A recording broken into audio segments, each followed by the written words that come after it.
Good morning 9th class. आज है हमारी वर्कशीट नंबर 31। डेट है हमारी 21 सितंबर। टॉपिक हमारा अर्थशास्त्र से चल रहा है, संसाधन के रूप में लोग। आज इसका तीसरा पार्ट। ठीक है, वैसे तो हम ये अपनी बुक में लेसन खत्म कर चुके हैं। मैंने आपको बेरोजगारी भी पढ़ा दिया है, लेकिन फिर भी आज वर्कशीट में बेरोजगारी हम देख लेते हैं थोड़ा सा और आसान शब्दों में। बेरोजगारी क्या होती है? बेरोजगारी जब मजदूरी की दर, प्रचलित मजदूरी की दर पर काम करने के लिए इच्छुक लोग रोजगार नहीं पा सके। मतलब जो काम करना तो चाहते हैं और जो मजदूरी उसी मजदूरी पर ही करना चाहते हैं, लेकिन उनको काम नहीं मिलता। मैंने आपको बताया था बेरोजगार उसे कहते हैं जो जिसको उसकी योग्यता के अनुसार काम नहीं मिलता। वो काम करना चाहता है लेकिन उसको काम नहीं मिलता, वो कहते हैं बेरोजगारी। ग्रामीण और शहरी क्षेत्रों में बेरोजगारी की प्रकृति में अंतर है। ग्रामीण क्षेत्रों में होती है मौसमी और प्रच्छन्न बेरोजगारी, और शहरों में शिक्षित बेरोजगारी पाई जाती है। मैंने आपको बताया था मौसम क्या होती है। जब मौसम के आधार पर जब बेरोजगार हो जाते हैं वो प्रच्छन्न, मतलब जो दिखते हैं काम करते हुए लेकिन होते नहीं हैं काम करते हुए, वो प्रच्छन्न बेरोजगारी। और शिक्षित मतलब जो पढ़े लिखे लोग अपनी क्वालिफिकेशन के अनुसार काम नहीं करते, तो शिक्षित बेरोजगारी। इसका थोड़ा सा आगे देख लेते हैं। मौसमी बेरोजगारी तब होती है जब लोग वर्ष के कुछ महीनों में रोजगार प्राप्त नहीं कर पाते। कृषि पर आश्रित लोग आमतौर पर इस तरह की समस्या से जूझते हैं। जो लोग कृषि पर डिपेंड करते हैं वो इस तरह की समस्या का सामना करते हैं। मतलब जब बारिश हो जाए तो काम बंद हो जाए, या अकाल पड़ जाए तब काम बंद हो जाए, बाढ़ आ जाए तब काम बंद हो जाए, या जब फसल कट जाए उसके बाद 1-2 महीने तक वो खाली हो जाते हैं। उसके बाद है प्रच्छन्न बेरोजगारी। लोग नियोजित प्रतीत होते हैं, मुझे लगता है काम कर रहे हैं, उनके पास भूखंड होता है, ज़मीन होती है जहाँ उन्हें काम मिलता है। ऐसा प्राय कृषिगत काम में लगे परिजनों के में होता है। किसी काम में 5 लोगों की आवश्यकता होती है, ज़रूरत होती है 5 लोगों की, लेकिन 8 लोग लगे हुए हैं। इनमें 3 लोग अतिरिक्त हैं, इनको हटा भी दिया जाएगा तो खेत की उत्पादकता में कोई कमी नहीं आएगी। खेत में 5 लोगों के काम की आवश्यकता और 3 अतिरिक्त लोग प्रच्छन्न रूप से बेरोजगार कहलाते हैं। ये मैंने आपको अच्छे से बता दिया था एग्जाम्पल से, तो उम्मीद है मुझे ज़्यादा मेहनत नहीं करनी पड़ेगी, आपको ये सब आता होगा। फिर हो जाए बेरोजगारी के प्रकार, मौसमी, प्रच्छन्न और नगरीय मतलब शहरी। ठीक है, मौसमी जब लोग वर्ष के कुछ महीने में रोजगार प्राप्त करते हैं।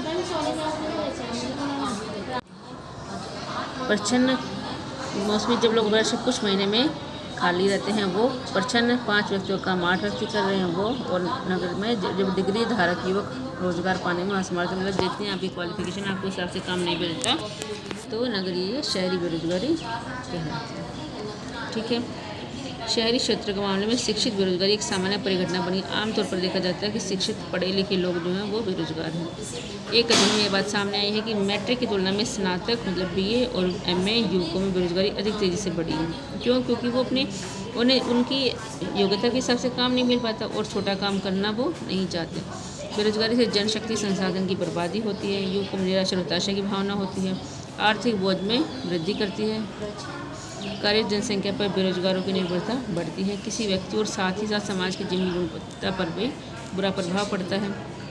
ये बेरोजगारी के दुष्प्रभाव हैं। बेरोजगारी कभी अच्छी नहीं होती, देश में भी देश की अर्थव्यवस्था पर भी प्रभाव पड़ता है। जितने ज़्यादा लोग बेरोजगार होंगे उतना ही देश पर बुरा प्रभाव पड़ेगा। इसलिए किसी अर्थव्यवस्था के समग्र विकास पर बेरोजगारी का अहितकर प्रभाव पड़ता है। किसी भी अर्थव्यवस्था के विकास पर बेरोजगारी का बुरा प्रभाव पड़ता है। बेरोजगारी में वृद्धि मंदीग्रस्त अर्थव्यवस्था का सूचक मंदी आ जाती है।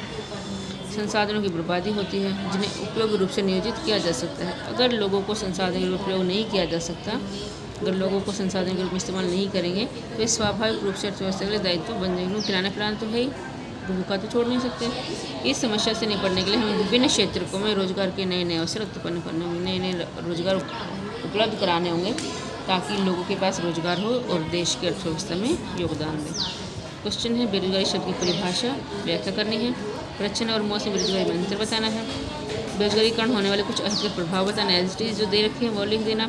शिक्षित बेरोजगारी भारत के लिए विशेष समस्या कैसे, क्योंकि ज़्यादातर जो युवा वर्ग में पढ़ा लिखा है और उन्हें रोजगार नहीं मिलता। आपके विचार से भारत किस क्षेत्र में रोजगार के सर्वाधिक अवसर सृजित कर सकते हैं? तो क्षेत्र मैंने आपको बताए प्राथमिक, द्वितीयक और तृतीयक, उनमें ऐसे आपको बताना किस क्षेत्र में रोजगार बनाए जा सकते हैं, पैदा किए जा सकते हैं। तो आज की वर्कशीट में इतना ही। ये शायद आखिरी वर्कशीट है, मैंने आपको क्लास में भी करा दिया है और अब मैंने ये वर्कशीट भी करा दी है, तो उम्मीद है टॉपिक आपको अच्छे से और समझ में आ जाएगा।